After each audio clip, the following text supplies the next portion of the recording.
méthaniser nos biodéchets, c'est facile et utile.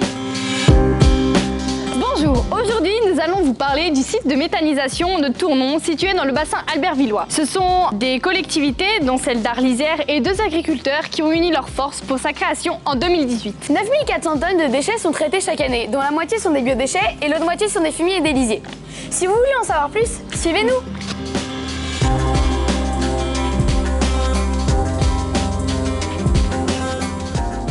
Qu'est-ce que c'est la méthanisation en résumé? Alors en résumé, la méthanisation, c'est la dégradation de matière, de toute matière fermentée cible en anaérobie. Alors les différentes étapes, la première, c'est la collecte de tout ce qui est biodéchets et tout ce qui est intrants, style fumier et lisier. Après, on a une préparation de la matière avant incorporation en méthaniseur, donc un digesteur principal qui va permettre de dégrader la matière et produire du biogaz. Et après, ce biogaz est collecté par des tuyaux, acheminé vers un moteur qui, lui, va brûler ce gaz et va faire tourner une génératrice qui, elle, produit l'électricité, qui est vendue au réseau EDF. Ça nous permet de contribuer au renouvellement énergétique en vue de diminuer le parc nucléaire. Le résidu final de la digestion des matières. Ce digestat, il est très fertilisant, donc on l'épanse sur nos terres. Ça permet une revalorisation agricole complémentaire à nos exploitations. Et en troisième lieu, c'est pas négligeable aussi pour l'impact carbone, puisque toutes les collectes de biodéchets qui se font sur le bassin albervillois est traitée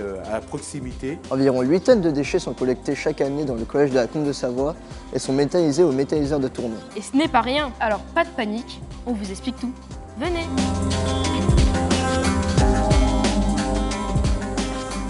Bonjour. Bonjour. Est-ce que tu manges souvent à la cantine? Oui, je mange tous les jours.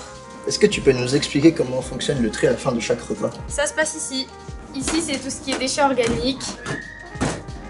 Ici, c'est tout ce qui est la vaisselle, les assiettes. Et ici, c'est pour les verres. Ici, c'est des couverts. Et on termine par la poubelle, c'est tout ce qui est les plastiques et les papiers.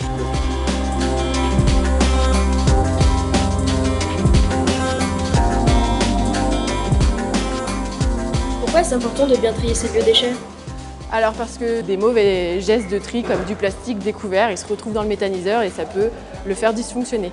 Deuxièmement, sur site, quand les petits camions ils arrivent pour dépoter les biodéchets, il y a des grilles et il y a quelqu'un quand même qui regarde manuellement s'il n'y a pas des indésirables. Donc c'est aussi pour le respecter. Alors le méthaniseur, sur la communauté d'agglomération Arlisère, il sert à tous les établissements qui produisent des fermenticibles. Alors le site de Tournon, c'est le lieu vers lequel sont collectés tous les biodéchets du magasin. En fait, on recycle la majorité des déchets et c'est un moyen de réduire donc les déchets qui sont ensuite incinérés et ça permet de produire une énergie renouvelable. C'est quelque chose qui est simple à faire. Pour nous, c'est pas une contrainte, au contraire. Et demain, l'objectif, c'est de vraiment développer cette collecte parce qu'elle va devenir obligatoire. Donc il faut vraiment que tous les établissements qui font des fermenticibles s'adressent à la collectivité. Bonjour. Bonjour. Est-ce que pour vous c'est important de trier ces biodéchets? Oui, parce que c'est bien pour la planète. Parce que c'est toujours mieux de les recycler que de les brûler. Aujourd'hui, avoir une source d'énergie renouvelable et locale, c'est indispensable. Le tri, vous l'avez compris, c'est très facile. Nous en avons besoin, alors prenons-en soin. À vous de jouer!